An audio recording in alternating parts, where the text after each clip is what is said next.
Hi, I'm Karen. Welcome to Two Mums in Oz, our YouTube channel that we have set up to try and record and document our journey to try and conceive baby number 2 in our 2-mum family.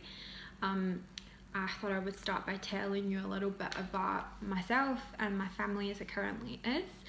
So I am Scottish by birth. I have been living in Western Australia for about 5.5 years with my gorgeous partner Sarah, who I've been with for about 7.5 years. We started our TTC journey back in October 2013 when we started discussing if and when we might like children and looking into some of the rules and regulations in Western Australia around donor insemination and actually getting donor sperm. In Western Australia, the rules are pretty strict, and they don't allow the importation of sperm from outside of Australia, which means that there's quite a long wait list for sperm in this part of the country. So as I said, we started our journey way back then in 2013, even though we didn't really intend to actually start trying for children for quite a bit of time, but we knew right from the start that it was going to be a very long journey, so we wanted to get started as soon as we possibly could. So in 2013 we signed up with a clinic, did some research, found a clinic that we really liked, signed up, went to see a specialist and had a discussion about what steps we needed to take and how we went about signing ourselves onto this wait list for donor sperm. We were told at that point that the wait list was approximately 2 years long, and that before we could go on that wait list that we would have to have a chat with a counsellor and sign up with the clinic. So we did those things. We had a chat with the counsellor, we talked to a coordinator and got our names on the donor wait list, and basically just went about our life from then, kind of tried not to think about it too much, and basically waited the 2 years to hear from the clinic. As it turns out, the clinic actually contacted us after about 18 months and said, you're coming close to the top of the list. In a couple of months' time, maybe you should think about contacting the coordinator and setting up any appointments that you need to start the process. So they required us to do some more counselling again before we started the process, given that it had been 1.5 years, a bit longer since we had actually spoke to the counsellor in the first place. So we set all that up in early 2015, I think it was about March 2015, and basically went back to the counsellor that ticked that box. We had a chat, she seemed happy enough with all the answers that we gave her, and then we went about arranging our first fertility treatment, which was for Sarah. So Sarah, being the older one of the two of us, we decided that she would carry our first child, if at all possible. So we set up an appointment and we decided that we actually didn't want to jump straight into IVF. We expected that, given Sarah's family were fairly fertile, that it really wouldn't take much to get her pregnant, so we decided to go with IUI, intrauterine insemination, which is basically just quite a small procedure that involves the clinic taking the washed donor sperm and putting it in a catheter, putting it through the cervix into the uterus, and basically letting the sperm meet the egg in as big a natural way as possible. We thought that would be all that would happen, but after discussion with our fertility specialist, he suggested that Sarah actually give it the best shot that she could by going on to fertility medication called Clomid, which would basically help her create a bunch of follicles and ovulate at the right time, and basically just make sure that we could get the timing spot on and get pregnant as quickly as possible.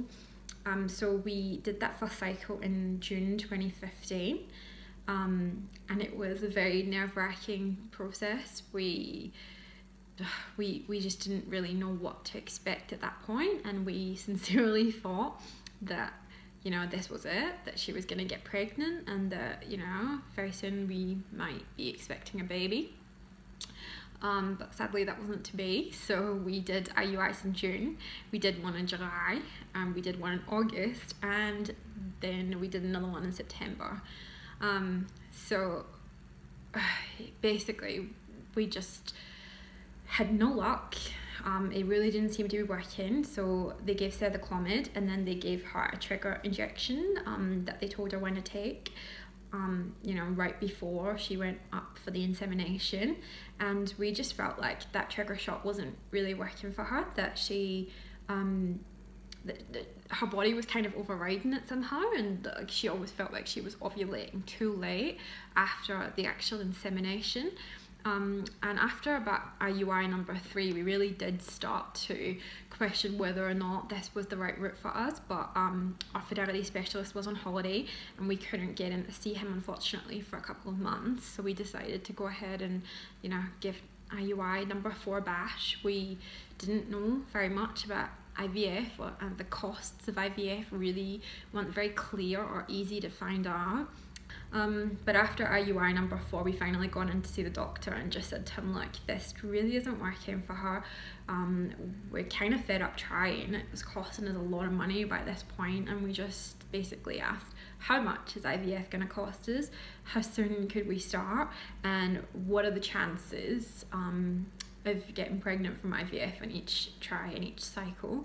And it turned out IVF actually wasn't all that much more expensive than the IUI that we had been doing for the last 4 months, which was kind of disappointing, because had we known that sooner, we actually might have started on IVF a lot sooner than we did.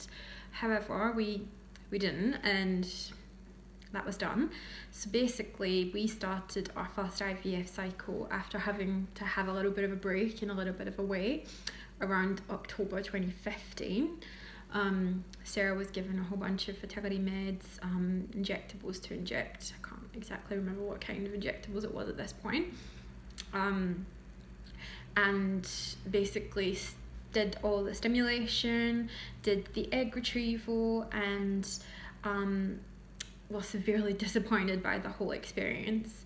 So after all the stims and all of the monitoring and being told that, Sarah had 15 big follicles, and that the cycle was going really well, on the day of the egg retrieval, the nurse came to see us afterwards, and when we asked her how many eggs they had managed to get, she told us one egg. Which was really disappointing, given that Sarah would have produced one egg naturally in a natural stimulated cycle anyway. So yeah, safe to say we were pretty devastated. It was really horrible having spent that much money and gone through all the trauma that Sarah had gone through just to come out with one egg that we weren't even hopeful would fertilize, because we had done our research. We knew that not all of the eggs fertilize and become embryos. That was just the fact of IVF. So we were on tenterhooks for the first 3 days, waiting to hear every day from the clinic whether or not our little embryo had actually fertilized, and thankfully it had. So we went back in for the embryo transfer and did the 2-week wait, waited to see whether or not this was finally going to be our turn on cycle number 5 of fertility treatment, whether we were finally going to get our baby, after 6 months of waiting, to end up with a big fat negative. That was pretty disappointing. We were really quite devastated, and just really wanted to get going with IVF again as soon as possible. At this point we just really wanted a baby, really just wanted everything to go right for us, and really wanted not to have to spend too much more money. But the doctor suggested that we wait a month or 2 to give Sarah's body a chance to recover, and for everything to get back to normal, for her to have another, I think it was just 1 full cycle and period before even considering starting again. But at that point, that put us around about Christmas when we would be trying, and given that all the public holidays and the risk of missing scans and appointments because of public holidays, we just decided that actually, you know, December really wasn't a very good time to be trying to get pregnant with IVF. And we actually had a trip planned back to the UK in January for my sister's wedding, which Sarah was coming to, and you know, we'd been looking forward to for a very long time. So we basically decided that we would wait and do another cycle of IVF when we got back, which would be early February. So in early February, we had everything set up before we went, had seen the coordinators, had been taught how to use all the meds, had a conversation with the doctor about changing the trigger shot, which we were absolutely convinced was the problem with Sarah's cycles. And we're really excited and all set to go, and just thought, you know, this really has to be our chance, our time. Like, it has to be, it just has to happen for us.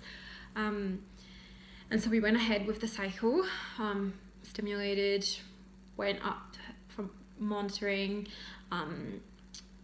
it really did everything right. Sarah was just so onto it with everything that she'd been told to do, and actually this cycle went completely different from the first cycle because they changed a lot of the hormones given how badly the first IVF cycle had went.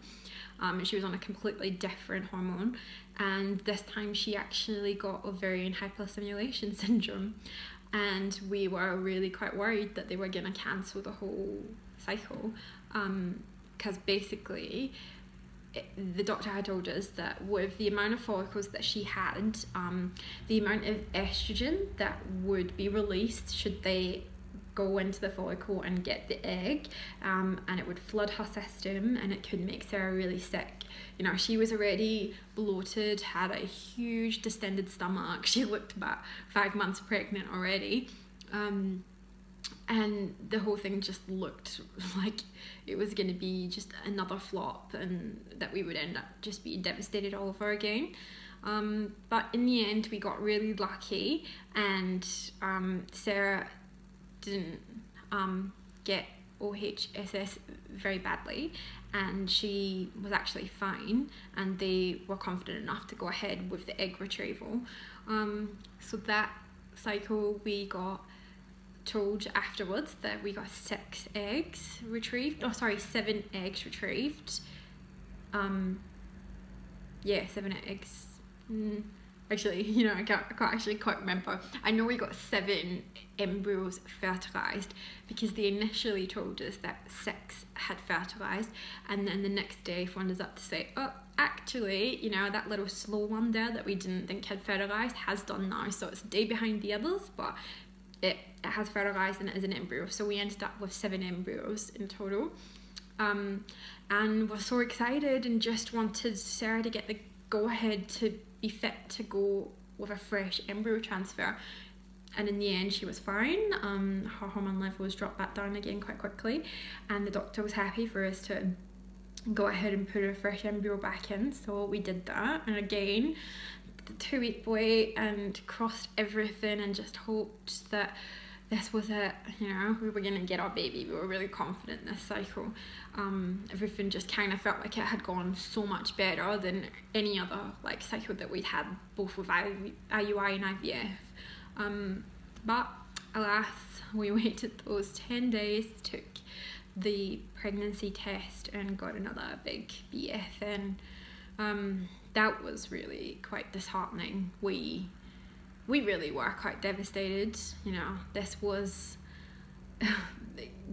just the worst news, and we really started to question whether or not we could keep continuing to bash our head against a brick wall and do something that very obviously, for one reason or another, wasn't working. By this point, Sarah had had every test that they'd done initially to make sure that there was no problems done again. Everything came back clear. She looked perfectly healthy.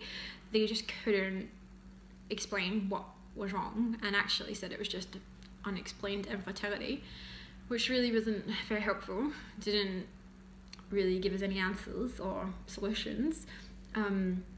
So basically at that point we had had a good heart-to-heart and discussion, and went and said to the doctor, you know, that we thought about it and we had decided that we were going to do 2 more tries, frozen embryo transfers, because at this point we had them in the freezer, which was, you know, the big silver lining here was that we had embryos in the freezer now, and that Sarah wouldn't necessarily have to go through the whole IVF process again, that we could just, you know, go through the cycles and put the embryos back with, you know, minimal intervention, minimal drugs, and just see how we went.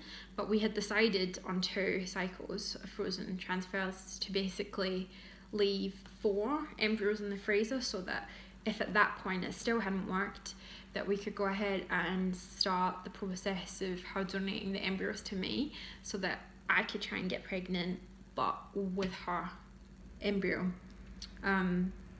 So we saw the doctor, we had this chat, you know, he was really blasé and just said, there's plenty of time, like, you know, this still will happen, you just gotta give it a chance and give it more time. So anyway, we went away, he found out some information about embryo donation and how Sarah and I would have to go about that, given that we're not married. And we basically just set up the frozen embryo transfer that was to be our second blast, and had zero hope that it was going to work. Really just we're going through the motions at this point. Did our 2-week wait, really were quite unenthusiastic about the whole thing, really just didn't have our hopes up. We didn't want to get our hopes up again, because we had been so disappointed the cycle before. But early one morning on, hang on a sec, I've got it written down here, the 10th of May 2016, so yeah, quite some time after we first started. That would have been 11 months, and 7 fertility cycles later, we finally did the test at the end of the 10 days, and Sarah weighed in the cup, and I came in and dipped it, and she went for a shower, because we were really convinced that it wasn't going to be positive. And I left her on the kitchen countertop, went and made myself a coffee, and came back and looked at it to see that amazing second blind, which was just the best thing I'd ever seen in my life. After everything that we'd been through, it was just all instantly worth it.